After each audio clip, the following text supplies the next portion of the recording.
Hello hall. இன்றைக்கி பார்த்திங்கன்னா சப்பாத்திக்கு ஒரு செம்ம சைட் டிஷ் தான் பார்க்க போகிறோம். முக்கியமாக வந்துட்டு வெயிட் லாஸ்க்கு இது ரொம்பவே ஹெல்ப்ஃபுல்லாகவும் இருக்கும். ஸோ இது செய்கிறதுக்காக ஒன் பார்ட் ரெசிபி மாதிரி தான் இன்றைக்கி நான் ட்ரை பண்ணியிருக்கேன். எப்படி இருக்குன்ட்டு நீங்களும் செஞ்சு பார்த்துட்டு எனக்கு கமெண்ட்ஸில் சொல்லுங்கள். ஃபஸ்ட் டைம் நம்ம சேனல் பார்க்குறீங்க அப்படின்னா கண்டிப்பாக சப்ஸ்கிரைப் பண்ணிக்கோங்க.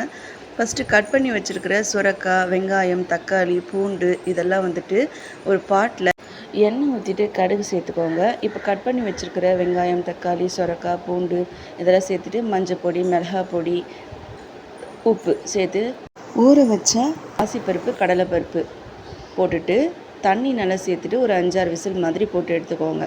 இப்போ லைட்டாக ஒரு கலரிட்டு துருவி வச்சுருக்கிற தேங்காவையும் சேர்த்துக்கோங்க. ஃபைனலாக சேர்த்துட்டு நல்லா ஒரு மிக்ஸ் கொடுத்துருங்க.